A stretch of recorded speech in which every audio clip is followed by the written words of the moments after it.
Well, howdy all you collector car fans out there. This is Jason, the owner and founder of Southern Bush Motorsports, and I'm really glad to have you by. It's a pretty cool Tales from the Bush story. It's a little depressing for me because this one is about cars that I let slip away. Cars that I had access to, that I could have bought, I should have bought, and I did not buy. I am an idiot, I am a fool, I will regret it for the rest of my life because they're long gone now, but it is what it is. Also, one cool little point.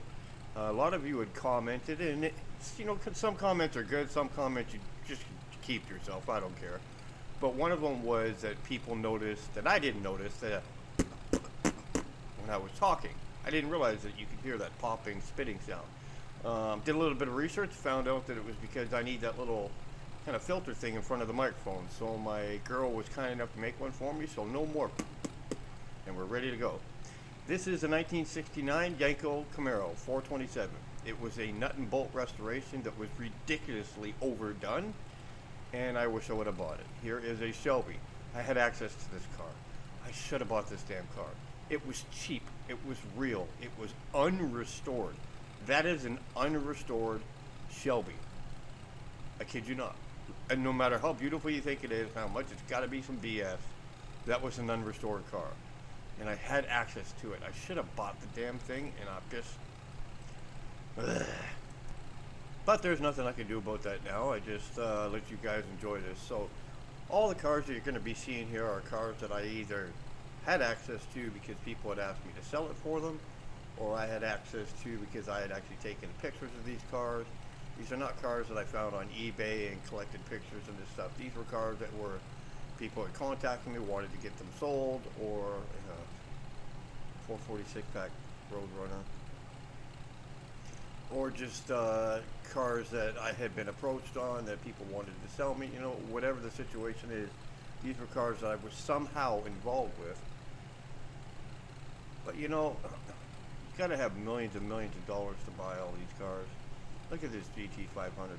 This personally, which may surprise people, this personally is my favorite style of car. The 69 GT500 Mustang. I love that body style. It's so sleek, and it's so futuristic, and it's so fast, and it was such a cool car.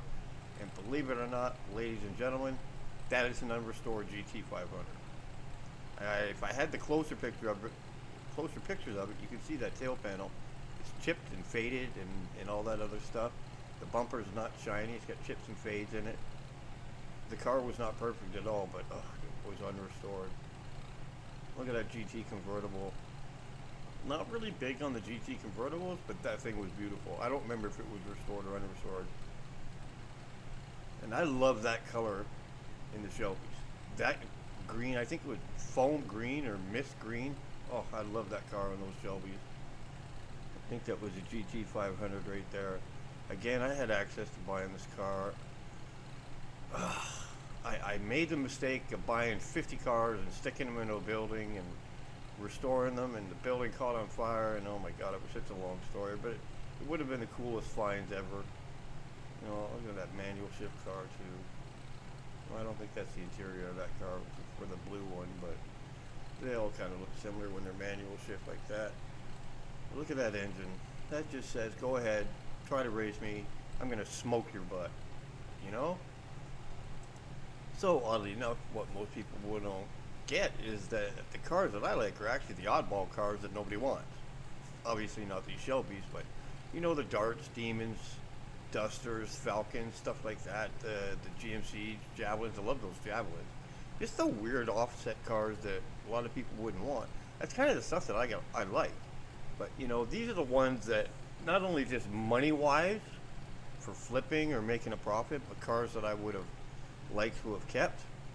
This is a list of the, I can't believe I let that crap go.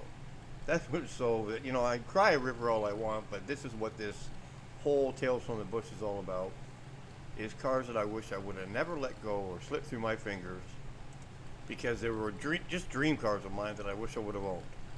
So here we got here the engine compartment again of that Shelby. I'm old. I do the best I can making these videos. I know you can see repeat pictures and stuff. I do the best that I can. But some of these cars were just cars that What was I thinking? Why did I let that car go by? Ugh. 69 GTO Judge. 69 GTO Judge. This is one of my favorite cars. I love that paint, that carousel paint. Look at it just says, you know what? Cruising around on this with this car on a Friday night, Saturday night. I remember doing that when I was a kid. There was an area in Richmond, British Columbia. It was down in an industrial area. And I'll tell you right now, the police never bothered us because there was nobody in the industrial area on the weekends. No plant was open down there. And oh yeah, I forgot to tell you, this 69 GTO Judge is completely unrestored 455 car. Yeah, just so you know. But we used to go down there, and we used to go down there street racing. And I remember the first car I ever owned was this 69 442. And my uncle used to be a big drag racer, and I used to get advice from him and stuff. And I'll tell you what, one night I was down there racing, and nobody could beat me. I mean, I had my car hopped up 455, Doug Nash drag racing, 4-speed. You know, it was just, my car was insane. It was a piece of junk. It had rust. It looked like crap, but it was a fast car. And this one night, a guy came down. He had a VW Bug with a stupid stinger pipe hanging out the back. Ugh. That is an RT convertible, and that's a Hemi RT convertible too. That was in, there's a Charger right beside it, but that was in Sweden. There's not a convertible. But anyways, this guy comes by with his VW Bug. He's got a stinger pipe hanging out the back. He wants to know who the best street racer is. Well, everybody pointed to me. 65 Malibu SS convertible in the desert. Why did I let that car go? So the guy says, I want to race you. And I'm like, I'm not racing a VW Bug, man. That's just stupid. And he's like, $100 if I lose, $100 if I win. I'm like, all right. So I rolled my car to the starting line. My girl started the race. And I'm sitting there. Yeah, that's a 440 Daytona. Yeah, just in case you were wondering. So we're sitting at the start line. My girl goes, go. And all I heard was, beep, beep. And this guy smoked my butt so hard, it was embarrassing. I didn't even get into second gear. And he was 10 car lengths ahead of me. And I was like, yeah, that's an RT Challenger convertible. If I remember right, that was a Hemi car too. Just so you know.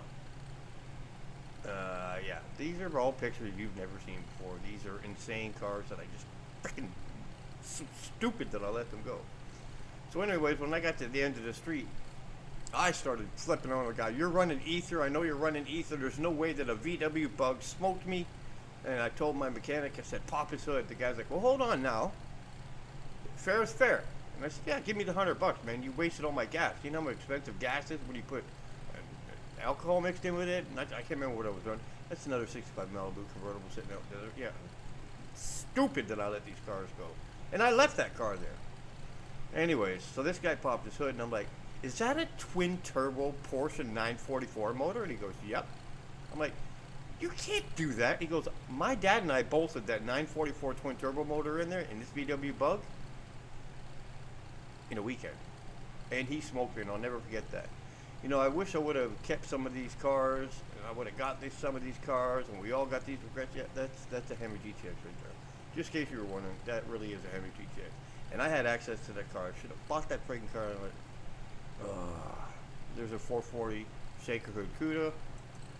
That was definitely my young life-learned lesson about never judge a book by the cover. That Hemi GTX right there. God, it was a beautiful car. And you know, the guy was only wanting 60 grand for it when I saw that. And there's a it was only a 444 barrel Superbird. But if I remember right, with that car right there, he was having trouble and he needed money. That right there is an unrestored Shelby GT500, but for some reason, none of the labels and all that stuff were on it. I can't remember if there was something with that car, or it was a screw up, or what. 69, 442 Hersold, 455. Yeah, these things really happen. Look at that, RS 350 Camaro convertible. Sorry about the bad picture, but the guy wanted next to nothing for that car, and I should have picked that damn car up, and I didn't. Same with this convertible here, nothing fancy, but oh my God, look at that GTO. This guy wanted 18 grand for that car. all numbers matching tri-power GTO, and I didn't pick it up. Mach 1, not a grabber blue, it's like a petty blue, but a grabber blue Mustang. This guy wanted less than 20 grand for this car, and I didn't pick it up. That 442 right there. Look at the red fender wells, real 442 W30 car. No, I passed it by. I just let it go. What's this right there?